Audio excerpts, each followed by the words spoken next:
오늘 보안 관련주들이 죄다 상한가를 갔습니다. 이게 왜 그러냐? 지금 트럼프는 이 양자 컴퓨터 관련해서는 보안에 올인을 할 수밖에 없는 상황입니다. 그렇다라는 건 우리가 이 보안을 사지 않는다라는 건 굉장하게 멍청한 행동이다 라고 좀 말씀을 드리겠습니다. 자, 모두들 반갑습니다. 강태공입니다. 자, 금일은 이 트럼프 전 대통령이 양자 컴퓨터에 있어서 보안만큼은 정말 올인할 수밖에 없겠다라는 그런 좀 이제 생각이 들어서 거기 관련되어 있는 주제를 가져서 좀 이야기를 해보려고 합니다. 자, 늘 말씀드리는 여러분들의 좋아요, 구독하기, 댓글까지는 너무나 많은 힘이 된다라고 말씀드리면서 오늘 방송 시작해 보도록 하겠습니다. 자, 일단은 오늘 이런 보안에 관련된 투자할 수밖에 없겠다 느꼈던 거는 좀 국내 증시를 보고서 판단을 좀 했고요. 자, 늘 말씀드리지만 일단은 오후에는 저는 국내 증시 관련되어 있는 이야기를 다룹니다. 그래서 만약에 내가 미국 주식을 보고 싶다면은 오전에 업로드된 영상을 참고해 주시길 바라겠고요. 자, 오늘 어쨌든 급등했던 종목들 전체적으로 본다라고 하면은 자, 이게 다 보안 관련되어 있는 섹터예요. 보안 관련된 섹터. 그래서 센즈랩, 모니터랩, 사이버원, 한사, K사이, IC 쭉쭉쭉쭉쭉 해서 정말 다양한 종목들이 있고 상한가도 많이 나오고 사실 20% 급등 나왔다라고 하면은 굉장히 많은 상승이 나왔다라는 겁니다. 자, 그런 갑작스럽게 오늘 같은 시장에 있어서 왜 보안 관련되어 있는 섹터들이 강한 상승이 나왔느냐를 확인을 해본다라고 하면은 자, 뭐가 나온다? 자, 갑작스러운 오후에 뉴스가 나왔던 게 이 머스크와 마이크로소프트 대표와 이제 트럼프가 점심을 먹게 됩니다. 자, 그러면서 계속되는 빅테크 기업들의 줄대기라는 거는 어쨌든 만나서 하기 이런 것들이고 이게 중요한 게 아니라 지금 어쨌든 이런 점심을 먹게 되니까 정말 이 사람들이 할 짓 없어서 그냥 오랜만에 점심이나 먹을까 하고 먹을 수도 있겠지만 이 정도의 건물들이 만난다라고 하면은 그냥 할 짓 없다기보다는 무언가의 이야기가 나올 확률이 굉장히 높다라는 겁니다. 그러다 보니까 그런 관점에서 봤을 때 뉴스가 나와줬던 게 뭐가 나와주느냐? 자, 이 마이크로소프트와 도널드 트럼프 미국 대통령 당선인이 뭐했다? AI 사이버 보안 논의 소식에 그러니까 지금 이번에 이 보안 정책을 실질적으로 이것으로 알려졌다라는 거예요. 그러니까 지금 일단은 여러분들도 알다시피 만나서 이런 머스크 CEO와 이런 건물들이 보안 이야기를 한다라는 거는 그만큼 현재 세상에서 이제 나오고 있는 이 보안에 대한 이런 공격성 이런 것들이 굉장히 취약한 부분도 있다라는 겁니다. 특히나 트럼프 전 대통령 같은 경우는 예전에 딥페이크 사건에도 휘말릴 만큼 굉장히 세상이 AI 발전에 따른 이 안보 위협이 굉장히 위험해졌어요. 그러다 보니까 지금 실질적으로 미국 같은 경우도 보면은 자, 미국에서 뭐라고 이야기하느냐? CIA 국장 후보자조차도 뭐한다? 지금이 가장 힘든 안보 환경이라는 거예요. 너무 힘든 안보 환경이고요. 그래서 북한은 여전히 불안정 세력이라고 하지만 중요한 건 이게 핵심이죠. 북한과 별개로 가장 큰 안보 위협을 가지고 주는 건 누구다? 중국이란 거예요. 중국이 미국의 가장 큰 안보 위협을 가지고 있기 때문에 CIA 같은 경우도 중국에 집중하고 강도를 높여야 된다라는 이야기를 하기 시작했어요. 그러니까 지금 사실상의 이 전 세계적으로 봤을 때 우리 비트코인 해킹이라든지 이런 사건들도 본다라면 북한이랑 중국이 굉장히 많잖아요. 그래서 여기에 대한 부분이 굉장히 강요되는 부분이고 그래서 이 안보라는 거 사실상 사이버 공격에 대한 부분도 굉장히 해당이 되는 부분이에요. 그렇기 때문에 지금 트럼프 2기에 들어서면서도 어떤 식으로 시장의 흐름을 기대하게 되느냐? 자, 미국의 패권을 도전하는 게 지금 중국의 부상이 굉장히 커지고 있고 그래서 쿼드를 부활시킨 셈인데 그러다 보니까 트럼프 2기에도 결국에는 안보 체제를 강화를 할 것으로 전망되고 있고 실질적인 뭐다? 사이버 보안 협력에 대한 강화를 할 것이다. 그렇기 때문에 이번에도 마이크로소프트와 이제 머스크 CEO와의 이런 뭡니까? 점심을 먹으면서 사이버 보안이라든지 안보라든지 AI 의 영역에 있어서 이런 이야기가 나왔던 건데 그만큼 우리가 일단은 트럼프 전 대통령의 심리가 중국에 대한 이런 압박이 굉장히 심리적으로 이제 다가오는 것들이 굉장히 크다라고 좀 생각하셔야 돼요. 그렇기 때문에 지금 어찌됐든지 보안에 대한 투자를 하고 있다는 거고 중요한 거는 이게 왜 양자 컴퓨터로 넘어갈 수도 있느냐라고 한다라고 하면은 여러분들도 알다시피 지금 실질적으로 미국 같은 경우는요 지금 굉장히 중국 놈들의 뭐다? 중국 해커의 공격당한 미국 통신사 또 늘었다라고 하면서 이게 1월 6일 기사예요. 그러니까 지금 말도 안 되게 이제 사이버 공격을 받는 추세인데 중요한 건 뭐냐고 하면요. 지금 중국과 미국이 또 새롭게 시작한 게 뭐예요? 바로 미중 전쟁에 또 하나 패권 전쟁에 껴든 게 뭐다? 양자 패권 경쟁이라는 거예요. 그래서 지금 중국 정부 같은 경우도 5년간 양자에 22조 원을 투자하겠다라고 하면서 미중 기술 패권 경쟁 양자 기술에서 지속적인 뭐라고 있습니까? 중국이든 미국이든 양자에 대한 엄청난 이 금액을 쏟아붓고 있죠.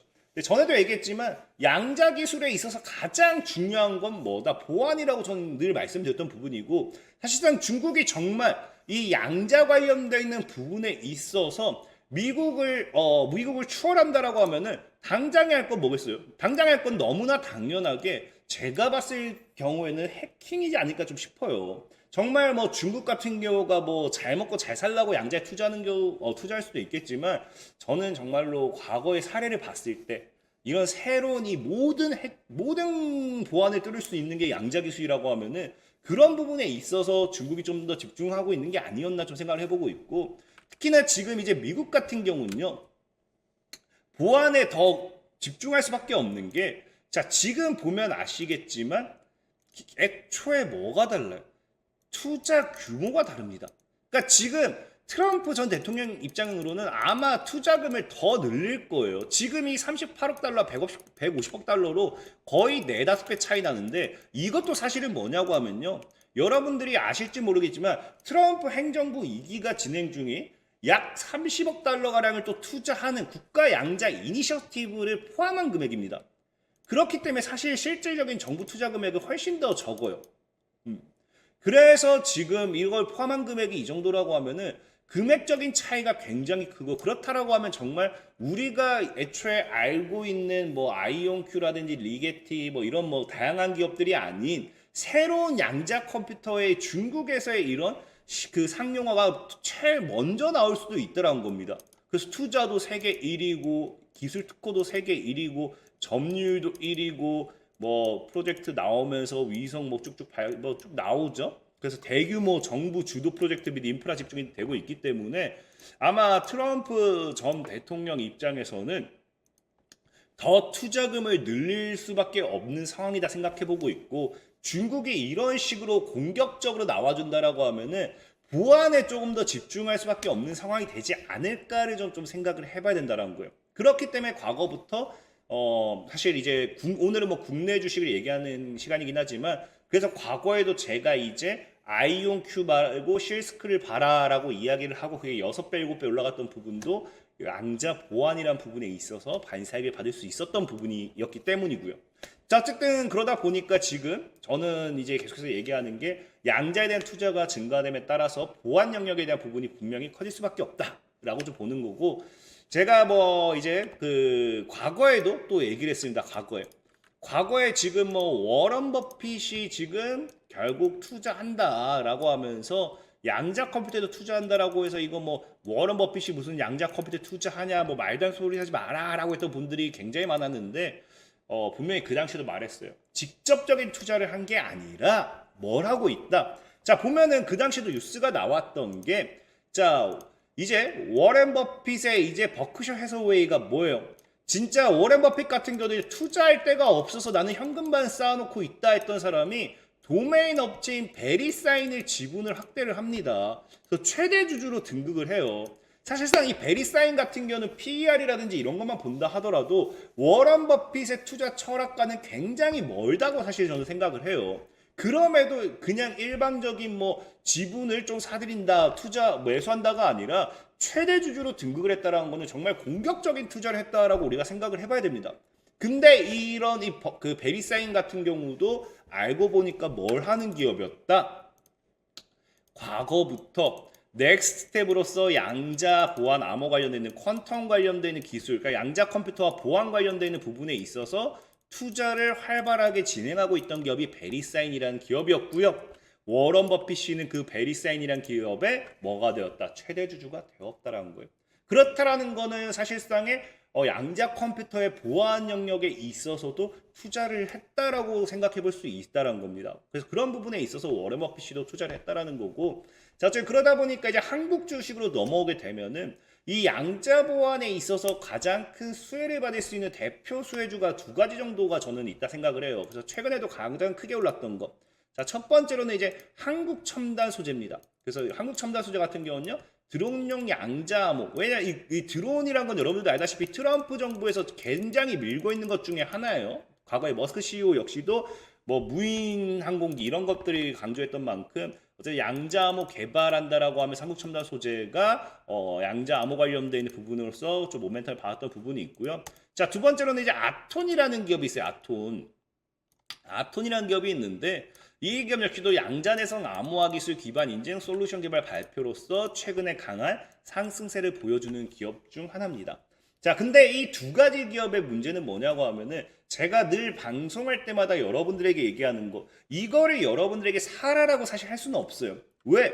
이미 차트가 저가 대비해서도 많이 올랐고 이 두 종목 같은 경우는 이미 보면 알겠지만 한국 첨단 소재 같은 경우도 애초에 제가 12월 달에 지금 대장주가 바뀔 수도 있습니다라고 하면서 저가 매수기에 노려보시라고 한국 첨단 소재 이때 소개시켜드린 거예요. 그래서 한국 첨단 소재 같은 경우도 이미 뭐하고 있습니까? 소개시켜드리고 거의 몇 배, 7배, 8배 올라가고 있는 자리이기 때문에 굳이 이거를 특히나 지금 저항 맞고 죽는 자리죠. 국내 주식에서 저항 맞고 죽는 자리는 굉장히 리스크가 커요. 그래서 이미 지금 소개시켜드리고 거의 6, 7배가 올라간 종목을 여러분들에게 매수하시라 이야기할 수는 없는 부분이고요. 아톰 같은 경우도 과거에 이제 보안 관련되어 있는 부분으로서 양자내성 암호화 기술로서 정말로 뭐 더 상승할 수 있다라고 하면서 이것도 12월에 소개시켜드렸죠. 그래서 지금 아톰 같은 경우도 주가가 어떻게 되고 있습니까? 12월 달에 소개시켜드리고 거의 2배 정도 올라왔는데 역시나 동일하게 저항을 맞고 죽는 자리라는 거예요.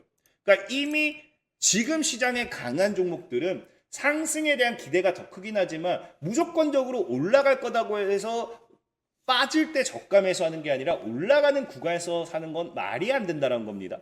그렇기 때문에 저는 사실 오늘은 다른 종목을 좀 봤으면 좋겠고, 그래서 지금 제가 예전에도 몇 번 언급했지만 움직이지 않은 종목이 몇 가지가 있어요. 첫 번째로 어떤 종목이냐고 하면은 우리넷이라는 종목입니다. 그래서 우리넷 같은 경우도 양자 컴퓨터 열풍에 양자암호 통신 기술력이 부각되었다라고 보시면 좋고요. 그 다음에 두 번째로 라운시큐어라는 기업이에요. 그래서 지금 양자 내성 암호 기반 뭐 PQC 관련된 이런 모멘텀이 나와주고 있죠. 그래서 지금 우리가 이 종목을 본다라고 하면은 지금 현재 이제 우리넷이라는 종목을 봤을 때도 굉장히 방금 우리넷이 맞았나요? 다시 한번 우리넷 맞죠? 자, 우리넷이라는 종목의 차트를 본다 하더라도 지금 뭐 우리가 뭐 월봉상 봤을 때 엄청나게 우리넷의 차트는 엄청나게 메리트는 있다라고 할 수는 없어요. 다만 일봉상으로 봤을 때 역시나 상승이 나오긴 나왔죠. 양자컴퓨터 올라갈 때 같이 상승이 나왔고 상승폭이 크진 않습니다. 상승폭이 크지 않기 때문에 조정주가 다시 확 회복하지 못한 추세고요. 다만 우리넷은 지금 굳이 다시 주어야 될까 싶긴 한 차트긴 하네요. 어쨌든 우리넷도 뭐 추천드리고 나서 상승 흐름이 나와준 상태에서 다시 조정을 주는 자리니까 우리넷 같은 경우 어쨌든 매매를 해보겠다라고 하면 저는 개인적으로 일단 추세는 지속적으로 타고 있어요. 이게 지금 전체적인 상승 추세겠죠. 그래서 뭐 시장이 무너지면서 돌바락질로서 갭으로 이렇게 무너져도 금방 빠르게 회복하면서 추세대를 돌려내고 있습니다. 그래서 이런 기업 같은 경우 지금 이렇게 추세대 돌면서 8,000원대 돌파를 먼저 해주는지 보는 게 맞다라고 생각을 하고 있고, 자, 그리고 뭐 두 번째로는 이제 라운시큐어라는 기업 같은 경우도 추천드리고 올라가긴 했어요. 올라가긴 했는데 그 올라간 부분 역시도 지금 봤을 때 아까 우리넷과 동일하게 너무 많이 못 올라간 부분이고, 전체적인 차트를 봐도 굉장히 이거는 뭐 바닥에 있다고 보셔야죠. 굉장히 완전 바닥에 있는 부분이고, 특히나 라운시큐어 같은 경우는 시장이 여기가 좀 지워졌구나. 이걸 좀 얼굴이 치울게요. 시장이 무너졌을 때 단기 이탈이 나오긴 했지만 전체적으로 이 구간에서 박스권을 만들고 있다 보셔야 돼요. 그래서 박스권을 만드는 건 뭐다? 지켜주고 저항이고 지켜주고 저항이고, 그래서 이렇게 돌파 3,000원대 돌파가 나오면 강한 상승이 나올 수 있겠죠. 또 특히나 이게 지금 보면은 2021년도부터 다이렉트 하방 추세를 만들고 박스권을 만든 거여서 3,000원 돌파가 나왔을 땐 진짜 강한 상승이 나와줄 수 있어요. 그래서 차라리 만약에 우리넷과 저는 라운시큐어를 봐야 된다라고 하면은 라운시큐어가 조금 더 차트적으로 메리트가 있지 않나 좀 생각을 해보고 있고, 그래서 현재 뭐 이런 구간대에서 여러분들이 저가 분할 매수 포지션 잘 잡는다라고 하면은 충분히 큰 시세 차익을 노려볼 수 있겠다 말씀드리면서 오늘 방송 마무리하도록 하겠습니다. 자, 지금까지 강태공 전문가였고요. 여러분들의 좋아요, 구독하기, 댓글까지는 너무나 많은 힘이 된다 말씀드리면서 자, 모두들 안녕.